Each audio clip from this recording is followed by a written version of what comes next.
여러분에게 가장 소중한 게 무엇입니까? 여러분에게 가장 소중한 게 무엇입니까? 만약 하나님께서 그 소중한 것을 여러분에게 지금 달라고 하면 여러분 드릴 수 있겠습니까? 오늘 본문을 보니까 그와 같은 요청을 받은 사람이 나와요. 바로 아브라함입니다. 아브라함에게 가장 소중한 게 무엇일까요? 우리가 다 아는 것처럼 100세에 얻은 독자 이삭이에요. 그런데 하나님께서 그 독자 이삭을 제물로 자신에게 바치라고 말씀하십니다.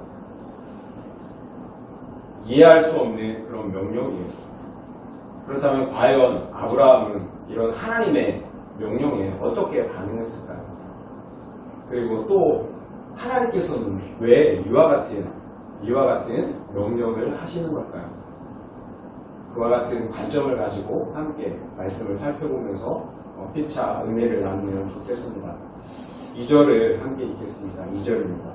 2절 시작. 여호와께서 이르시되 내 아들 내 사랑하는 독자 이삭을 데리고 모리아 땅으로 가서 내가 내게 일러준 한 산 거기서 그를 번제로 드리라.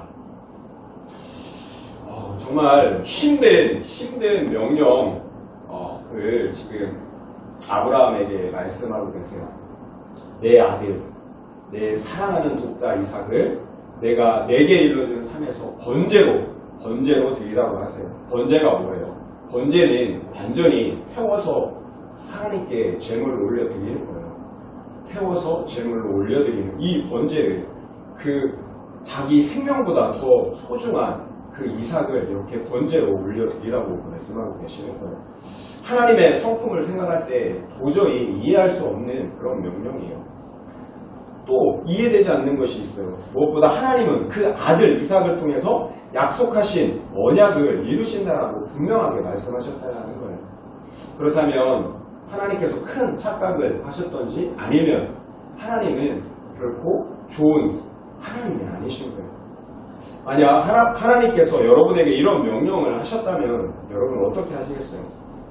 여러분이 가장 사랑하는 그 자녀를 하나님께 과연 드릴 수 있을까요? 하나님은 인신제사를 요구하시는 하나님이 아니야. 이것은 사탄의 장난이야. 아마 우리는 이렇게 무시하고 그리고 순종하지 않을 것 같아요. 이게 하나님의 말씀이냐 그리고 사탄의 속임수냐 지금 이것을 분별해야 되냐 안 해야 되느냐 이런 요지가 아닌 거예요. 지금 여기서 본문에서 말씀하시는 그 요점은 그런 게 아닌 거예요. 하나님께서 우리에게 가장 소중한 것을 요청하실 때, 요구하실 때 과연 우리는 그것을 하나님께 드릴 수 있느냐라는 거예요. 이것이 본문에서 얘기하고 있는 요점인 거예요. 3절을 한번 읽어보겠습니다. 3절입니다. 시작. 아브라함이 아침에 일찍이 일어나 나귀의 안장을 지우고 두 종과 그의 아들 이삭을 데리고 번제에 쓸 나무를 쪼개어 가지고 떠나 하나님이 자기에게 일러주신 곳으로 가더니. 놀라워요. 성경 본문만 놓고 본다면 아브라함은 어떤 갈등과 고민도 없어요. 그리고 하나님께 따지거나 항변하지도 않아요. 하나님의 명령도 우리는 이해가 되지 않지만 이런 아브라함의 즉각적인 순종도 사실은 우리가 이해되지 않는 거예요. 하나님의 명령을 받은 아브라함은 아침 일찍 두 종과 함께 이삭을 데리고 제사할 장소로 떠나갑니다. 하나님께서 제사를 드리라고 하신 그곳까지 가는 데는 3일이 걸렸어요. 아들 이삭과 함께 그 3일 길을 가는 동안 아브라함은 과연 무슨 생각을 했을까요? 지금이라도 돌아갈까? 이것은 말도 안 돼. 별별 생각과 갈등과 유혹들이 이렇게 밀려왔을 거라고 생각이 돼요. 그러나 성경은 아브라함이 어떤 생각을 했는지 조금도 말씀해주고 있지 않아요. 다만 아브라함이 하나님의 말씀에 줄곧 순종하고 있다. 이것만 보여주고 있을 뿐이라는 거예요. 아브라함은 집을 떠난 지 3일 만에 드디어 목적지에 도착했어요.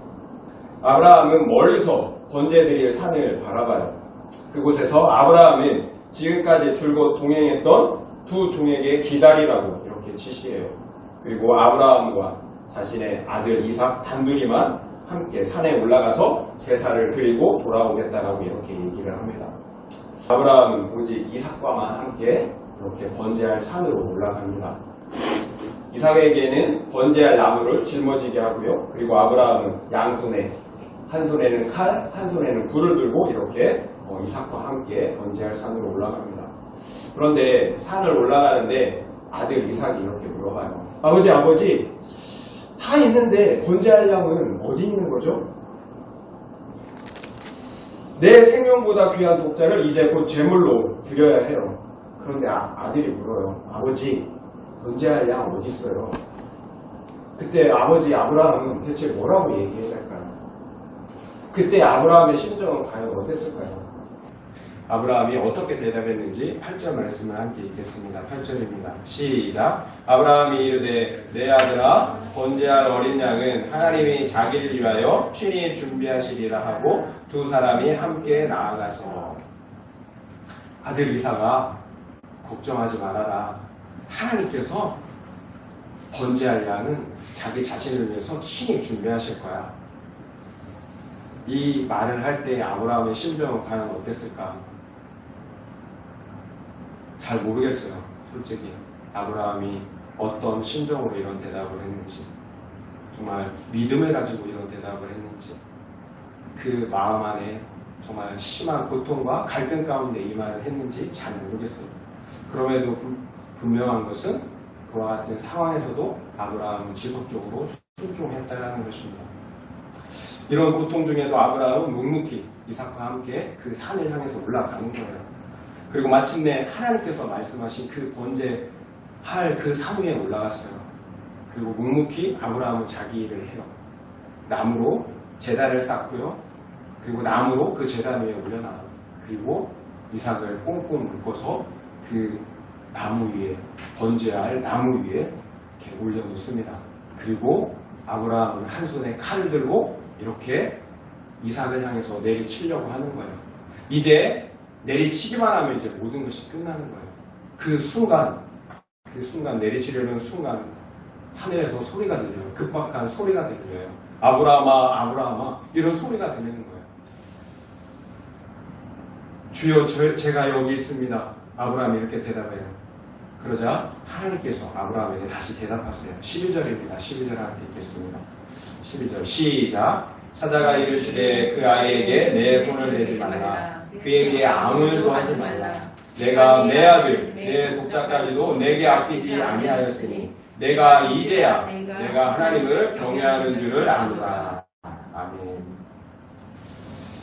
하나님께서 아브라함에게 도무지 이해하지 못할 그런 명령을 한 이유를 이제야 알게 되었어요. 하나님께서는 아브라함의 마음을 알고 싶으셨던 거예요. 이제야 내가 하나님 나 여호와를 경외하는 줄 알겠다. 이렇게 말씀하세요. 이제야 알겠다라는 거예요. 네가 나를 경외하는 것을. 경외의 한자어는 공경할 겸 두려워할 외예요. 공경하고 두려워한다는 거예요. 경외는 사랑과 두려움의 감정을 모두 포괄하는 그런 감정인 거예요. 과거에는 자녀들이 아버지를 사랑하지만 또한 두려워하는 마음이 있었어요. 이것이 경외의 의미예요. 그래서 인간이 하나님을 사랑한다고 할 때 가장 적절한 표현이 경외인 거예요. 하나님께서 우리를 사랑할 때는 은혜, 한없는 은혜, 자비로 사랑하시는데 우리는 하나님을 경외하는 방식으로 사랑한다는 거예요. 사랑하지만 또한 두려워할 줄도 아는 거예요. 하나님은 우리가 진짜로 하나님을 경외하는지 알고 싶으신 거예요. 얘가 나를 사랑한다고 하는데 진짜일까? 얘가 나를 믿는다고 하는데 진짜일까? 하나님은 이 마음을 확인하고 싶으셨던 거예요. 그래서 때로 하나님은 우리를 시험하신다는 거예요. 너의 가장 소중한 거 나에게 줄 수 있겠니? 이렇게 물어보신다는 거예요. 1절을 한번 읽겠습니다. 1절입니다. 1절 시작. 그의 후에 하나님이 아브라함을 시험하시려고 그를 부르시되 아브라함아 하시니 그가 이르되 내가 여기 있나이다. 말씀드렸듯이 애초에 하나님께서 이삭을 바치라고 하셨던 명령은 본심이 아닌 거예요. 아브라함을 시험하시고 싶으셨던 거죠. 그 마음을 알고 싶으셨던 거예요. 이 시험에서 아브라함은 지금 어떻게 해요? 통과했어요? 통과하지 못했어요? 아브라함은 통과했어요.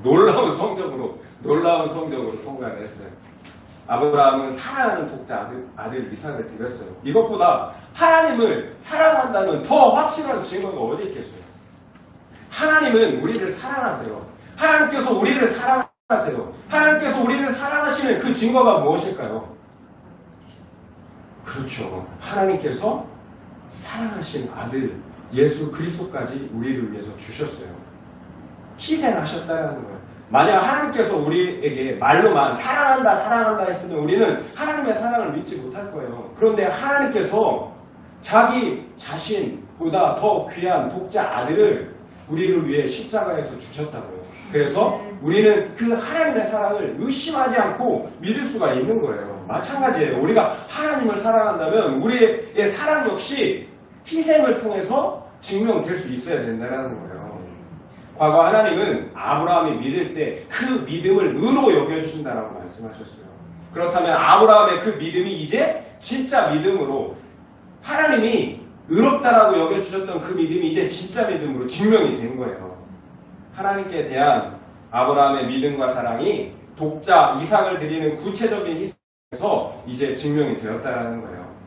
우리가 아무리 하나님을 믿는다고 고백해도 그리고 하나님을 경외한다라고 떠들어도 우리의 삶 속에 하나님의 말씀에 대한 순종이 없다면 우리의 믿음과 사랑은 위선이고 거짓일 수밖에 없다는 거예요. 우리는 오직 믿음으로만 구원을 받아요. 그러나 그 믿음은 오직 아브라함처럼 증명될 수 있는 믿음이어야 한다는 거예요. 진실한 믿음은 희생과 순종을 통해서 증명될 수 있어야 한다는 것입니다. 갈라디아서 5장 6절 말씀을 제가 여러분에게 읽어드리겠습니다. 갈라디아서 5장 6절입니다. 그리스도 예수 안에서는 할례나 무할례나 효력이 없으되 사랑으로서 역사하는 믿음뿐이니라. 아멘. 사랑으로서 역사하는 믿음뿐이니라. 성경이 말씀하는 믿음은 사랑으로 역사하는 믿음이에요. 그냥 믿음, 지식적인 믿음이 아니라는 거예요. 사랑으로서 역사하는 믿음. 그러니까 사랑으로 나타나는, 사랑으로 일하는, 사랑으로 증명되는 믿음이라는 거예요. 성경이 말씀하는 믿음은 반드시 사랑으로 나타나게 되어 있다는 거예요. 그래서 예수님의 그 두 계명 역시 하나님 사랑과 그리고 이웃 사랑이잖아요. 믿음은 이렇게 하나님 사랑과 이웃 사랑으로 나타나야만 된다는 거예요. 하나님께서 정말 이삭을 제물로 바치기를 원하셨나요? 아니잖아요. 전능하신 하나님은 우리에게 필요한 게 없으신 분이에요. 하나님은 단지 아브라함의 마음을 원하셨던 거예요. 그 마음을 확인하고 싶으셨던 거예요. 우리도 그렇잖아요. 사랑하는 사람이 있으면 정말 제가 나를 사랑할까? 확인하고 싶잖아요.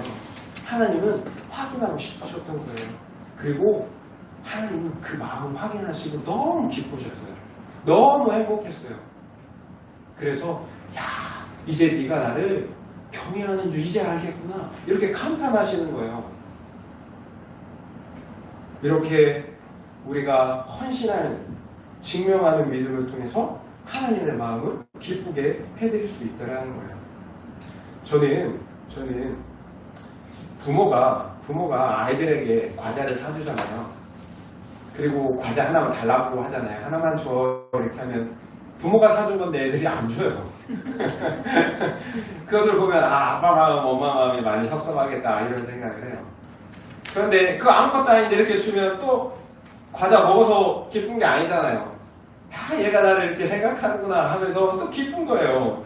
네가 날 사랑하는구나. 그래 고마워. 더 많은 것으로 자녀에게 베풀고 싶은, 물론 사랑하지만 그렇게 서로 주고받는 관계 속에서 우리의 사랑은 더 커진다는 거죠. 그리고 더 해주고 싶은 마음이 생긴다는 거예요.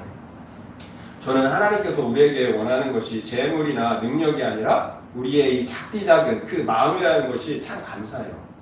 왜냐하면 우리는 세상의 부와 재물을 하나님께 드릴 수가 없어요. 우리가 무슨 능력으로 세상에 그 많은 부를 드릴 수 있겠어요. 그러나 우리는 아무리 가난할지라도 그리고 또 아무리 능력이 없을지라도 최소한 우리의 마음만 하나님께 드릴 수 있잖아요. 하나님께서 수많은 부와 물질을 원하시는 게 아니라 우리의 마음을 원하신다는 게 얼마나 감사한지 모르겠어요. 최소한 어떤 누구든지 우리의 마음만은 하나님께 드릴 수 있기 때문에 그렇다는 거예요. 창조주 하나님께서 내가 뭐라고 우리의 마음을 원하실까요? 내가 뭐라고? 하나님은 우리의 마음을 드릴 때 기뻐하고 행복하십니다. 비록 내가 손해를 보더라도 그리고 희생을 하더라도 하나님의 말씀에 순종할 때 기뻐하신다는 거예요. 그러니까 우리가 하나님을 기쁘시게 할 수 있는 것, 그리고 우리의 믿음이 증명되게 할 수 있는 것, 그것은 바로 하나님의 말씀을 순종하는 거예요. 그것이 아무리 작은 말씀이라도 하나님의 말씀에 순종할 때 하나님께서 그래 네가 나를 경외하는구나, 그래 내가 너무 기쁘다, 그래 네 믿음 내가 인정해 줄게, 이렇게 말씀해 주신다는 거예요. 13절, 14절 말씀만 함께 읽겠습니다. 13절부터 14절입니다. 시작. 아브라함이 눈을 들어 살펴본즉 한 순양이 뒤에 있는데 뿔이 숯불에 걸려 있는지라. 아브라함이 가서 그 순양을 가져다가 아들을 대신하여 번제로 드렸더라. 아브라함이 그 땅 이름을 여호와 이레라 했으므로 오늘날까지 사람들이 이르기를 여호와의 산에서 준비되리라 하더라. 아멘. 앞서 이삭이 아브라함에게 번제할 어린 양은 어디 있냐고 이렇게 물어봤어요. 그때 아브라함은 하나님께서 자기를 위해서 친히 준비하실 것이라고 이렇게 대답을 했어요. 하나님은 이 아브라함의 믿음의 고백처럼 이삭을 대신할 양을 준비해 주신 거예요. 그래서 이삭을 대신하여서 그 양을 번제로 하나님께 올려드렸어요.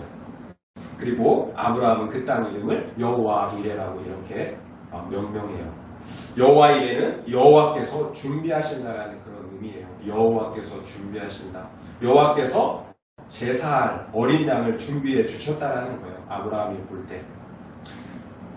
여호와 이레, 여호와 이레, 여호와가 준비하신다. 이레는 원래 보다라는 동사의 수동형이에요. 보다.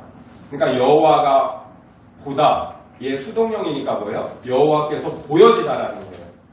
여호와 이레는 여호와께서 보여지다, 여호와께서 나타나다라는 의미가 있다라는 거예요. 여호와께서 보여지다, 여호와께서 나타나다. 그러니까 그 산에 여호와께서 나타나신 거예요. 그런데 그것을 의역해서 여호와께서 준비하셨다라고 이렇게 번역을 했다라는 거예요. 그런데 사람들이 기대하는 것이 있었어요. 오늘날까지 사람들이 이르기를 여호와의 산에서 준비되리라 하더라. 여호와의 산에서 준비될 것이라고 사람들이 기대한다라는 거예요. 여호와 이레가 아브라함의 사건으로 끝난 것이 아니라는 거예요. 사람들이 여호와께서 여호와의 산에서 보여질 것, 나타날 것, 준비될 것을 고대하고 있다는 거예요. 실제로 아브라함이 이삭을 드린 그 모리아 산 위에 약 1000년 후에 솔로몬의 성전이 세워져요. 그리고 약 2000년 후에는 그곳에서 예수 그리스도께서 십자가의 제물이 되어 돌아가세요. 바로 숯불에 걸린 양, 준비된 어린 양으로 예수 그리스도께서 오신 거예요. 우리 인류를 위해서. 궁극적으로 여호와 이레는 예수 그리스도께서 십자가의 제물로 나타나시고 준비되신다라는 거예요. 그런데 여기서 충격적인 것은 그 분이 바로 여호와 하나님 당사자라는 거예요. 예수 그리스도, 그분은 육신으로 오신 여호와 하나님이시라는 거예요. 우리는 아브라함이 독자 이삭을 제물로 드려야 했던 그런 과정들을 통해서 아브라함의 심정을 조금은 이해할 수 있었어요. 우리는 그 아브라함이 느끼는 그 심정을 통해서 하나님의 심정을 느낄 수 있어야 된다는 거예요. 자신보다 더 사랑하는 아들 예수 그리스도를 십자가에서 죽여야만 했던 아버지 하나님의 마음을 우리는 느낄 수 있어야 된다는 거예요. 성경을 계시라고 하잖아요. 성경 계시에는 문자 계시가 있고요, 행위 계시가 있어요. 문자 계시는 이런 거예요. 문자적으로 설명하는 거예요. 하나님께서, 여호와께서 구원자를 예비하실 것이다. 그런데 행위 계시는 아브라함의 행위와 같은 그런 행위를 통해서 보여주는 거예요. 하나님께서 구원자를, 아들 이삭과 같은 예수 그리스도를 준비해 주실 것이라는 거예요. 인류를 위해서. 하나님은 아브라함에게 그리고 우리에게 지금 이 행위를 통해서 말씀하고 계시는 거예요. 걱정하지 마. 죽는 거 네 아들 아니야. 그리고 너 아니야. 내가 준비되는 거야. 내가 준비되는 거라고. 네가 죽지 않아. 내가 심판받고 죽임을 당할 거야. 너를 위해서. 이것이 여호와 일의 의미인 거예요. 내가 죽는 것이 아니라 내가 준비되어진다. 내가 죽는다라는 거예요. 16절, 18절 말씀 함께 읽겠습니다. 16절부터 18절 말씀입니다. 시작! 이르시되 여호와께서 이르시기를 내가 나를 가리켜 맹세하노니 내가 이같이 행하여 내 아들 내 독자도 아끼니 아니하였은즉 내가 내게 큰 복을 주고 내 씨가 크게 번성하여 하늘의 별과 같고 바닷가의 모래와 같게 하리니 내 씨가 그 대적의 성문을 차지하리라. 또 내 씨로 말미암아 천하 만민이 복을 받으리니 이는 내가 나의 말을 준행하였음이니라 하셨다 하니라. 아멘. 하나님은 내가 나를 가리켜 맹세한대요. 하나님보다 더 크신 분이 없기 때문에 자신의 이름을 가리켜 맹세하는 거예요. 자신의 목숨을 거는 거예요. 이것보다 더 확실한 보증은 없으신 거예요. 하나님은 지금까지 약속하신 언약의 복을 자신의 목숨을 걸면서 다시 확증해 주세요.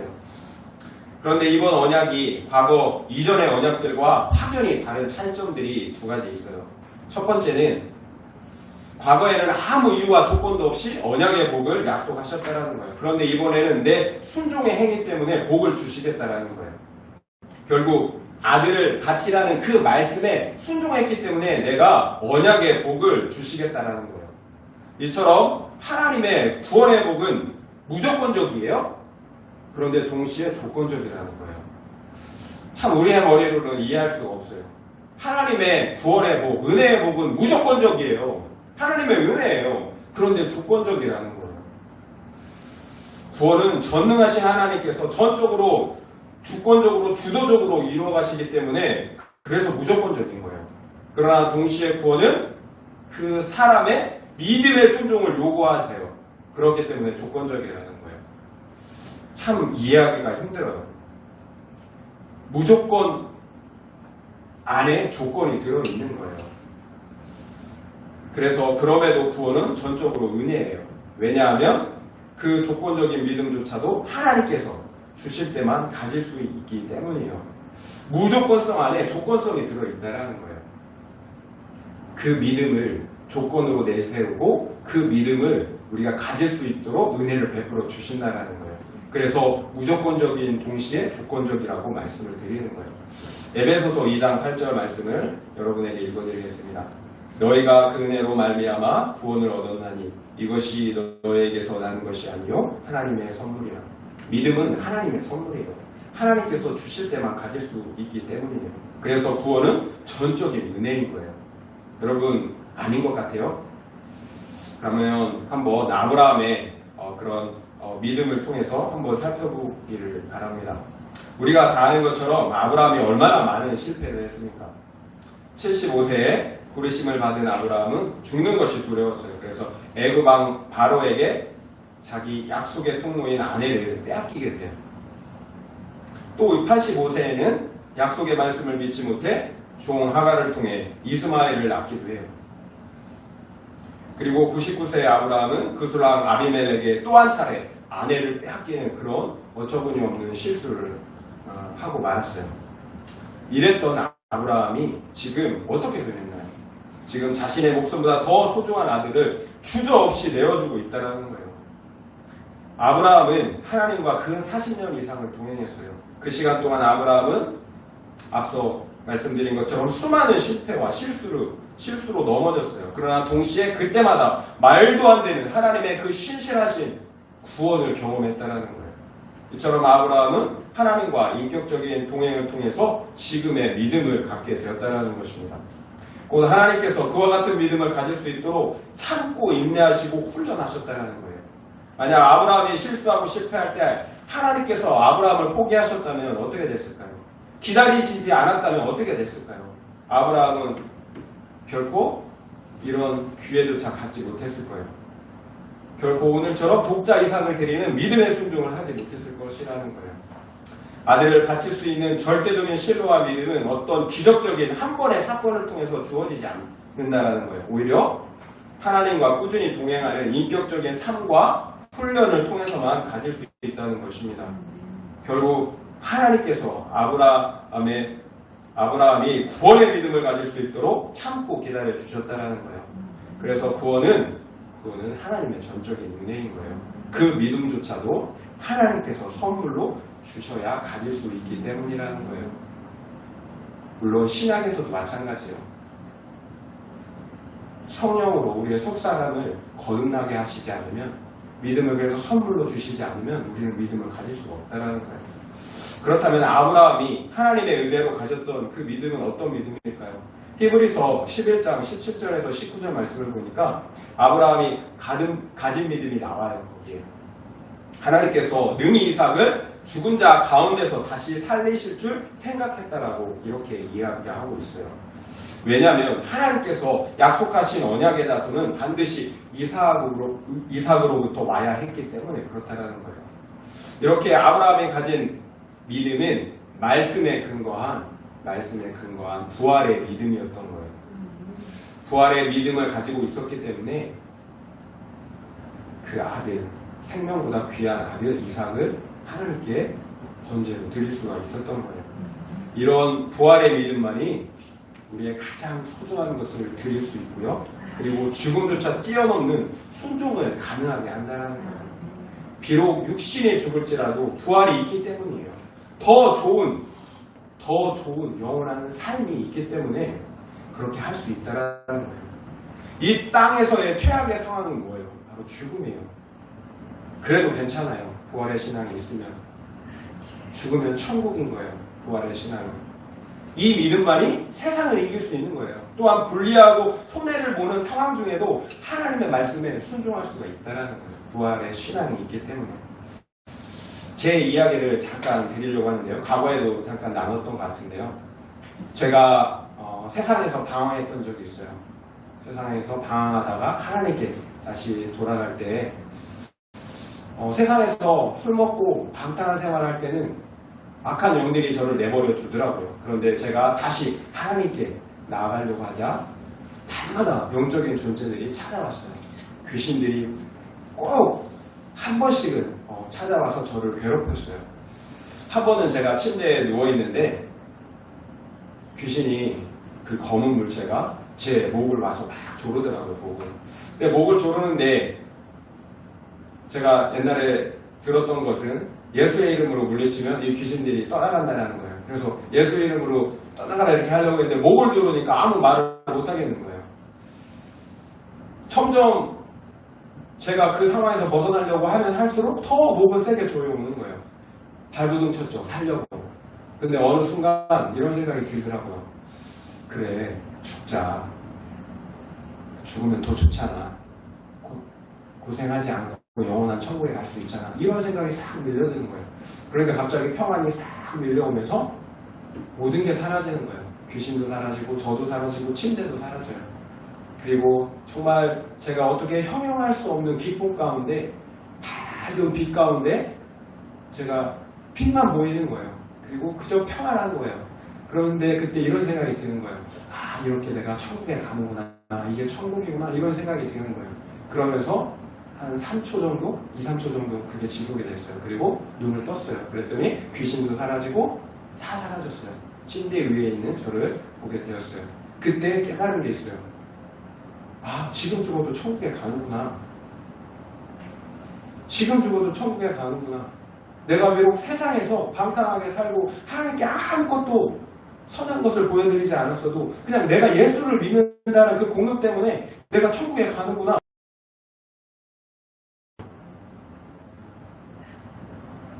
그 믿음 누가 주셨을까요?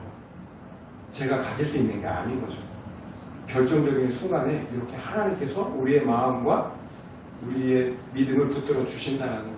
부활의 믿음으로 우리를 붙들어 주신다는 거예요. 이게 은혜인 거예요.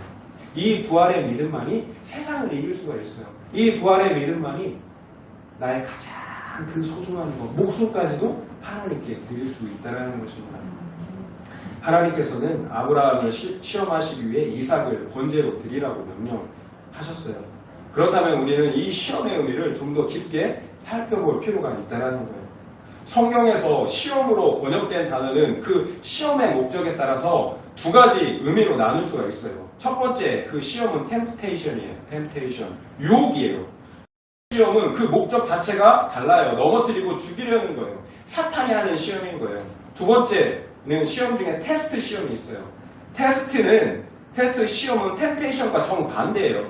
그 시험의 목적이 달라요. 그 사람을 훈련하고 연단하여 세우고 살리려는 거예요. 하나님께서 하시는 시험이라는 거예요. 그러니까 시험이 temptation하고 테스트가 있는 거예요. 하나는 죽이려는 시험, 하나는 연단하고 살리려는 시험이라는 거예요. temptation, 유혹, 시험의 대표적인 케이스가 사탄이 아담과 하와를 유혹하여 선악과를 따먹게 한 것이에요. 그 결과 바로 사망에 이르게 되었어요. 이런 의미에서 야고보서 1장 13절에서 15절 말씀은 이렇게 이야기해요. 하나님은 악에게 시험을 받지도 않으시고 그리고 어떤 누구도 시험하시지 않는다라는 거예요. 템테이션 시험을 하나님은 하시지 않는다라는 거예요. 그런데 왜 각 사람이 템테이션 시험을 받을까요? 각 사람이 자기 욕심에 끌려 미혹되기 때문이라고 말씀하시는 거예요. 그러니까 하나님이 하시는 시험은 템테이션이 아닌 거예요. 테스트인 거예요. 그런데 우리가 스스로 템테이션 시험에 들어가게 된다는 거예요. 우리의 욕심 때문에. 그러면 우리를 연단하고 살리기 위한 테스트 시험의 대표적인 케이스는 지금까지 우리가 살펴본 것처럼 아브라함의 시험인 거예요. 아브라함의 시험. 아브라함을 부르셔서 믿음의 사람으로 세워가시는 그 연단과 훈련의 과정이라는 거예요. 그리고 오늘 본문에서 이삭을 제물로 바치라고 하신 그 시험이 바로 테스트 시험인 거예요. 따라서 그 시험은 아브라함에게 하신 그 시험은 테스트이면서 동시에 트레이닝인 거예요. 트레이닝, 훈련한 거예요. 결국 하나님의 시험의 궁극적인 목적은 뭐예요? 우리의 믿음을 온전하게 하시기 위한 것이라는 거예요. 믿음을 주시기 위한 것이라는 거예요. 왜 그래요? 우리의 구원은 무조건적이면서 동시에 조건적이기 때문에 그런 거예요. 우리에게 구원의 복을 주시기 위해서 믿음을 연단하시는 거예요. 생명의 복을 주시기 위해서, 그래서 우리의 믿음을 주시기 위해서 훈련을 하신다는 거예요. 그리고 이번 하나님의 축복의 언약에 또 다른 차이점, 특징이 있는데요. 그것은 바로 내 씨에 대한 강조예요. 내 씨. 종전까지는 아브라함에게 집중되었어요. 그 축복의 대상이. 그런데 이번부터는 아브라함이 아니라 내 씨에 축복하겠다. 이렇게 내 씨에 대한 축복을 강조하고 있다는 거예요. 내 씨가 크게 번성하여 하늘의 별과 같고 바닷가의 모래와 같게 하겠대요. 그리고 내 씨가 그 대적의 성문을 차지하게 하시겠다고 말씀하세요. 또 내 씨로 천하 만민이 복을 받게 하실 것이라고 말씀하세요. 그래서 씨는 히브리어로 제라예요. 제라. 그 씨인데요. 씨 자손, 후손으로 이렇게 번역이 돼요. 그런데 그 씨가 복수로 자손들로 쓰이지 않고 그냥 단수로 쓰였다라는 거예요. 씨. 그래요. 여기서 아브라함의 씨는 예수 그리스도를 의미하는 거예요. 창세기 3장 15절에 처음 기록된 사탄의 머리를 상하게 할 여자의 후손이 바로 이 제라였어요. 내 씨가 그 대적의 성문을 차지하리라. 여기에서 성문을 차지한다는 것은 원수 사탄과의 전쟁에서 승리한다는 것을 의미해요. 대적과 싸워서 이기지 않고는 그 성문을 차지할 수가 없기 때문에 그런 거예요. 그래서 창세기 3장 15절에서 사탄의 머리를 상하게 한다는 말씀과 같은 말씀인 거예요. 대적의 성문을 차지하게 한다는 거예요. 성경은 이렇게 계속해서 구원자 예수 그리스도에게 초점이 맞춰져 있는 거예요. 계속해서 예수 그리스도를 말씀하고 있는 거예요. 그 씨로 말미암아 천하 만민이 복을 받을 것이라는 거예요. 우리는 다시 한번 우리 인류가 어떤 상황에 처해 있는지를 기억하면 좋겠어요. 창세기 2장 17절 말씀처럼 내가 먹는 날에는 반드시 죽으리라. 반드시 죽으리라. 이것이 모든 인류의 운명이라는 거예요. 아담 안에서 모든 인류는 아담과 동일한 죄를 지었어요.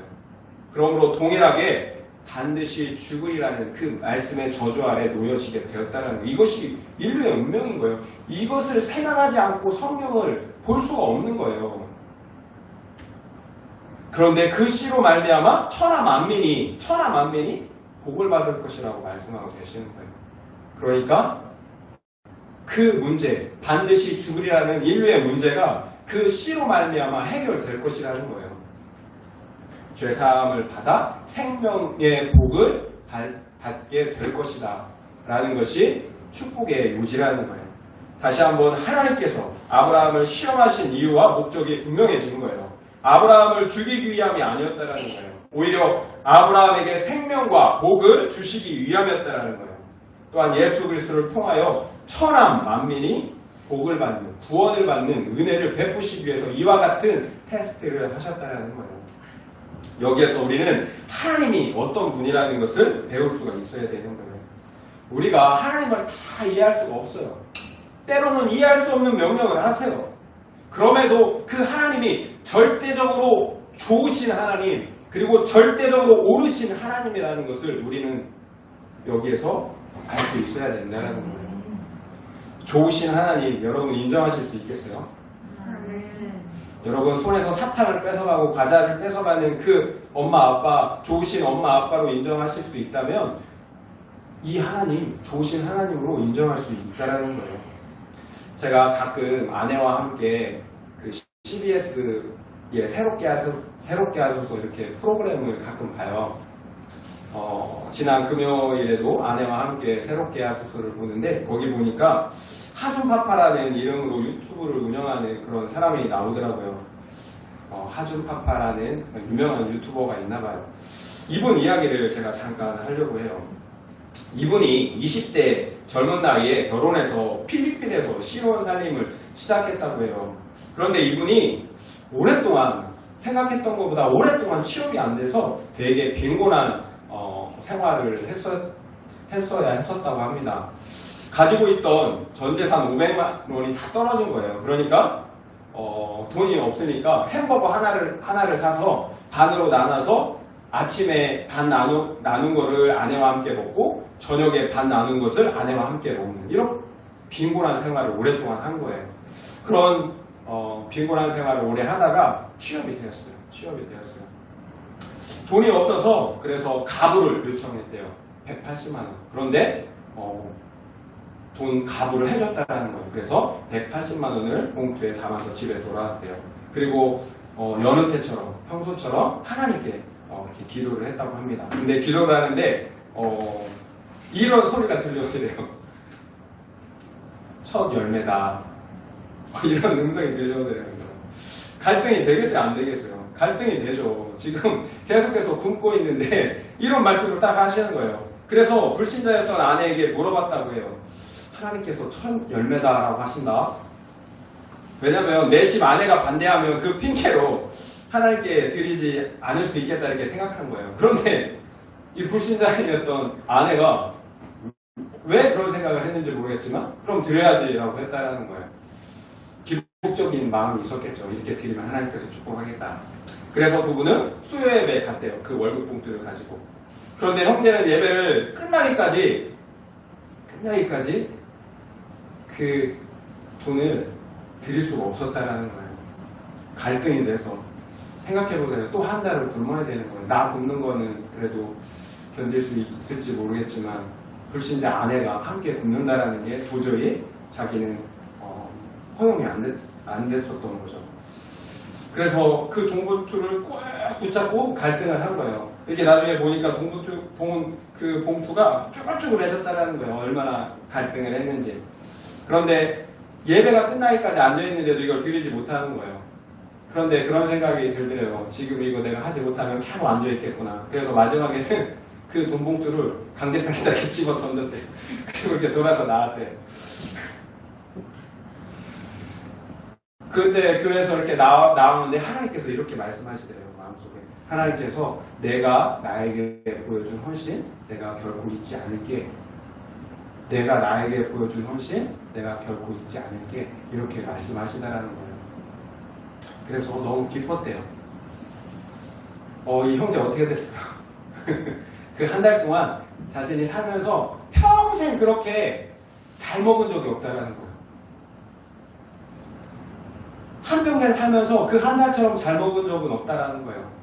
목사님, 장로님, 권사님, 지인들, 친구들이 필리핀에 온 거 환영한다고, 오래간만이라고 막 초대를 해서 식사를 대접해 줬다라는 거예요. 그래서 그 한 달처럼 잘 먹은 때가 없었다라는 거예요. 또 다른 에피소드가 있는데요. 그 예배를 드리고, 그러니까 그 헌금 봉투를 드리고 돌아오는 길에 그 당시 불신자였던 아내가 갑자기 돌아오면서 화를 내면서 막 불평을 하더라는 거예요. 드리긴 드렸는데 돌아와서 오다 보니까 너무나 이제 아까운 거죠. 나 이제 다시는 수요예배, 금요예배 안 간다고. 이제 이분이 결혼할 때 조건으로 믿는 사람이랑 결혼했는데 예배에 나간다는 조건으로 결혼했나 봐요. 다시는 예배 안 나간다고. 그러면서 내가 하나님이 1,000,000원 벌게 해주면 내가 그때 하나님 믿겠다고 이렇게 얘기했다라는 거예요. 그런데 놀라운 일이 벌어졌어요. 한 달 후에 이 자매가 집에서 사업을 했는데 돈을 벌었잖아요. 한 달 동안 이제 버는 걸 이렇게 카운트를 하니까 그 페소잖아요. 그 필리핀 돈이 페소를 원화로 그 환율로 이렇게 계산을 하니까 딱 1,000,000원 점 얼마가 나왔다라는 거예요.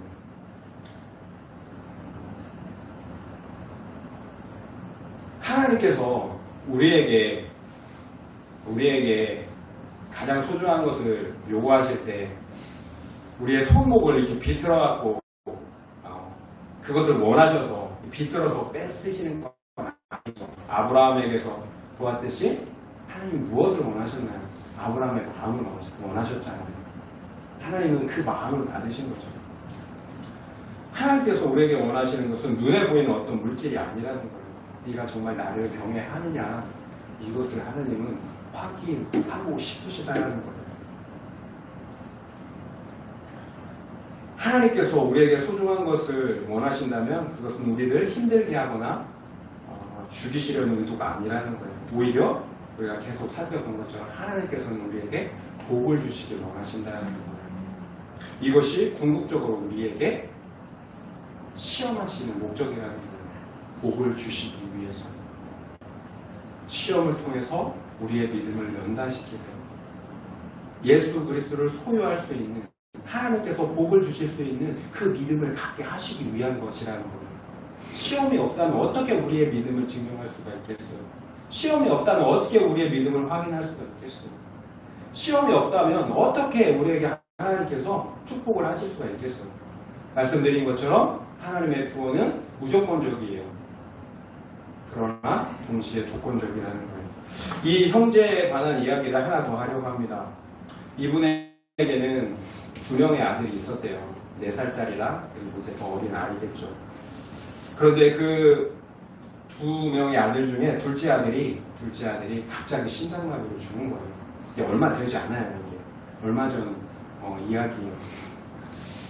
정말 이제 슬픔 가운데 장례를 치르고 돌아왔다고 합니다. 그래서 새벽에 잠이 오지 않아서 하나님께 나아갔대요. 그리고 하나님께 딱졌대요. 하나님 장난하시냐고. 이게 뭐냐고. 그런데 하나님께서 그때 이렇게 말씀하셨대요. 내가 아들을 먼저 보내는 것이 어떤 것인지 내가 안다. 네 마음이 아프고 고통스러운 거 내가 안다. 이렇게 말씀하시더라는 거예요. 왜 그럴까요? 하나님 아버지도 자기 아들을 십자가에서 먼저 보내셨기 때문에 그런 거예요. 그러자 그 형제분은 하나님을 원망하다가 입을 다물 수밖에 없었다는 거예요. 오히려 자신처럼 신실하지 못하고 죄 많은 자를 위해서 하나님이 하나밖에 없는 그 아들을 주셨다는 사실에 원망할 수가 없었다는 거예요. 그 원망이 변화해서 오히려 하나님께 감사할 수밖에 없었다는 거예요. 과거에 이 형제분은 하나님의 그 자식을 내어준 사랑이 그렇게 큰 사랑인 줄 몰랐다는 거예요. 그런데 자신의 자식을 잃고 나니까 그게 얼마나 큰 사랑이었는지를 깨닫게 되었다는 거예요. 예수님은 신이시니까 십자가를 지는 거 가능하겠지. 별것 아니겠지. 라고 이렇게 생각했었다라는 거예요. 그러나 100% 인간 예수께서 100% 인간 예수께서 십자가를 지시는 거 쉽지 않다라는 거예요. 예수님은 하나님이시면서 동시에 100% 인간이셨어요. 우리가 아는 것처럼 예수님은 십자가를 지시기 전에 굉장히 고민하셨어요. 그래서 하나님께 간절히 기도하셨어요. 하나님 할 수만 있다면 이 잔을 여기서 치워달라고. 하나님 할 수만 있다면 이 잔을 내게서 치워주세요. 하나님 할 수만 있다면 이 잔을 내게서 치워주세요. 이렇게 3번씩이나 간절히 기도 드렸다라는 거예요. 얼마나 힘들었으면 그렇게 기도를 드렸을까요? 하지만 내 뜻대로 마시고 아버지의 뜻대로 되기를 원합니다. 이렇게 간구했다라는 거예요. 이렇게 예수님조차도 십자가를 지시는 것은 결코 쉬운 일이 아니었다라는 거예요. 예수님은 하나님의 본체이세요. 그런데 그분이 나와 우리의 죄를 위해서 십자가를 지셨다라는 거예요. 그리고 하나님 아버지께서도 그를 버리셨다라는 거예요. 심지어 버러지보다 못한 인간들, 이 죄인들이 예수님을 모욕해요. 내가 만약 하나님의 아들이라면 그 십자가에서 너 자신을 구원하고 내려와라. 그럼 우리가 믿겠다. 이렇게 모독하고 저주했었다라는 거예요. 이처럼 예수님은 심지어 하나님 아버지로부터 버림을 당했어요. 그리고 자신의 피조물인 인간들로부터도 수치와 모욕을 받아야 했다라는 거예요. 다른 이유는 없어요. 다른 이유는 없어요. 우리를 사랑하시기 때문이라는 거예요. 우리는 우리가 어떤 존재인지를 알아야 돼요. 하나님은 우리를 위해서 자신의 아들 예수 그리스도를 십자가에서 죽게 해주셨다는 거예요. 그런데 그분이 다름 아닌 하나님 아버지 그분이라는 거예요. 우리가 함부로 이 세상을 살아갈 수 없는 이유인 거예요. 그런 사랑을 우리에게 주신 하나님께서 우리에게 마음을 원하신다는 거예요. 우리의 마음을 원하신다는 거예요. 그 마음을 어떻게 우리 하나님께 드릴 수 있을까요? 그 마음을 드린 사람이 오늘 본문의 아브라함인 거예요. 아브라함이 어떻게 자신의 마음을 하나님께 드렸나요? 하나님의 말씀에 순종하는 거예요. 하나님의 말씀이 도무지 이해할 수 없는 불합리한 말씀이라도 순종하는 거예요. 그리고 그 말씀이 비록 자신의 가장 소중한 것을 요구할지라도 그것을 드릴 수 있는 거예요. 이렇게 하나님의 말씀에 순종할 때 하나님은 너무 기뻐하셨어요. 아브라함아, 이제 내가 나를 평해하는 줄 이제 내가 알겠구나. 이렇게 기뻐하셨어요. 그리고 하나님은 그 순종에 축복하셨다는 거예요. 생명 대신 예수 그리스도를 주셨다라는 거예요. 이렇게 하나님의 말씀에 순종하는 삶이야말로 하나님을 기쁘시게 해드릴 수 있는 삶인 거예요. 그리고 우리가 생명 대신 예수 그리스도를 소유할 수 있는 삶이라는 거예요. 이와 같은 복된 삶이 다 되시기에 예수의 이름으로 축원드립니다. 아멘.